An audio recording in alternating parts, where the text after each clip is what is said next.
Sawadee Cap, welcome back to Tales of Thailand, your channel for more stories, adventures, and real experiences from the heart of Thailand. Today's story comes from one of our subscribers, Peter from Finland. He shares his raw and eye-opening journey of arriving with wide-eyed dreams, confronting the realities of Khao San Road, and then discovering a wild, authentic night away from the tourist crowd that changed his entire perspective. Stay tuned for a deep dive into culture, nightlife, and what it really means to find freedom in Bangkok. Many of us first travel to Thailand, or other destinations in South and East Asia, attracted not just by the allure of new places but by the deeper promise of discovering a new set of values, a different, perhaps more meaningful way to live. Growing up in Europe, the mythical Orient was painted in my mind as a place of exotic lifestyles carved out by ancient cultures which, through centuries, had forged personal and social freedoms I felt were missing back home. These were societies where life moved by different rhythms, where community and spirituality shaped everyday existence in ways that eluded Western modernity. I remember stepping off the plane on my first visit to Thailand, feeling a flush of youthful anticipation. Inspired by literary adventurers like Hemingway, Kerouac, and Bukowski, I fancied myself a modern-day Marco Polo, setting out on a path of discovery to places where the old world met the new in thrilling and mysterious ways.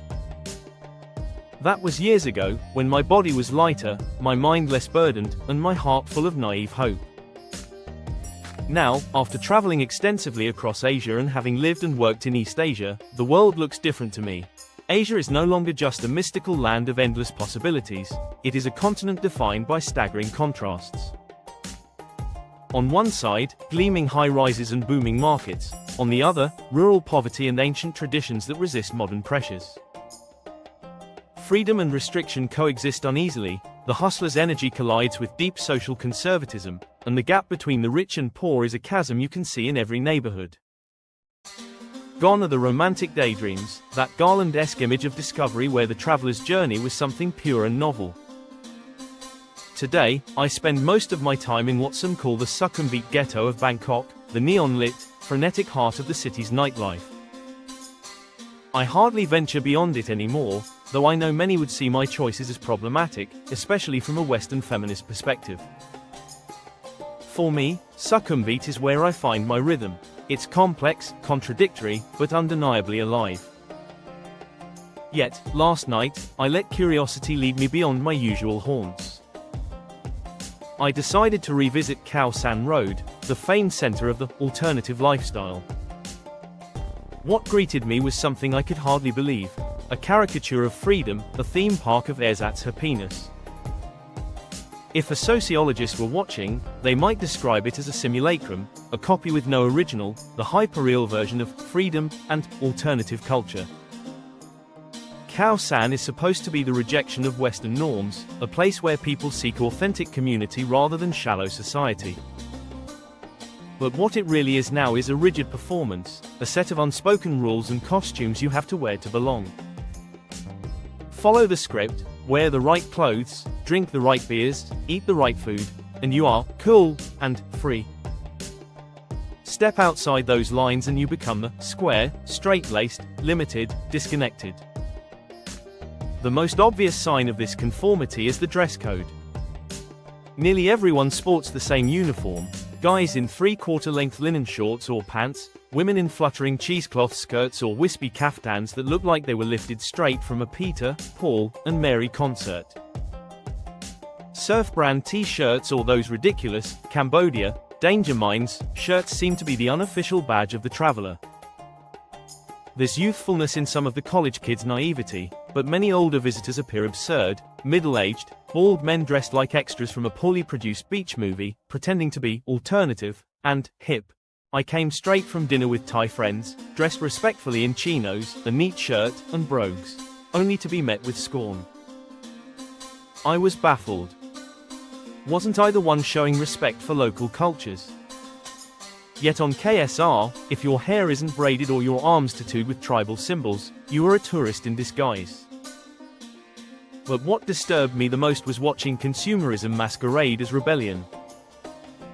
Everywhere I looked, KSR bore the stamp of global capitalism, Boots and 7-Eleven stores, Starbucks on every corner. But beyond those obvious signs, the alternative goods, the flip-flops, fisherman's bags, fake CDs, and drug culture books, were no different from what you'd find in any Western mall. These travelers clutched their purchases, thinking they had embraced something different, when in reality, they were just fueling the same mass market machine. If the locals profit from this cycle, good for them, but it hardly resembles anything we'd call alternative. Now, about those loud critics of the Thai sex tourist lifestyle found mostly in places like Khao San, it's a well-worn narrative. But in my experience, if you're looking for people who truly think outside Western conventions, you'll find them far more frequently around Nana Plaza's neon-lit go-go bars or the bustling beer bars of Pattaya. These places attract freer spirits, intellectually curious and culturally open, people who reject traditional constraints on sexuality, family, and monogamy that in the West often breed misery, poverty, and trauma. Supporting the local economy isn't about sticking to tourist-accustomed paths but giving money directly to the locals, often Isan folk, who work hard for every baht they earn. If you want to experience real acceptance of difference and individuality, talk to the patrons in those bars, not the Lonely Planet-approved backpacker dens. I hope Thais don't judge all foreigners by the shallow spectacle of Khao San Road. It's become little more than a Disneyland for the unimaginative, a quick and easy, Eastern, experience packaged with banana pancakes and Singer beer, designed for those who want to find themselves before returning to their predictable Western routines. But last night shattered those illusions, a wild night far from Khao San's polished treadmill. I found myself in a neon-lit bar amid Sukhumvit's chaotic energy, a place bursting with life and raw authenticity. Here, the tourists mixed freely with locals, masks fell away, and the music blasted with unrestrained joy. People were dancing, laughing, and living in ways I hadn't seen on the sanitized streets of KSR. There, I met a girl with braces, who had only started working in the bar a week earlier. She was the opposite of the staged performers at Khao San, real, warm, and full of spirit. Her honey-brown skin glowed under the bar lights, and her smile was infectious. We stumbled through broken English and Thai, laughing at our own mistakes and sharing bits of our stories.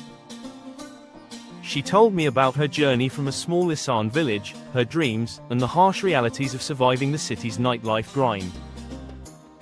The night unfolded like a dream. The music shifted from pounding EDM to soulful hip-hop, and the crowd morphed into an eclectic blend of students, locals, and expatriates united in dance.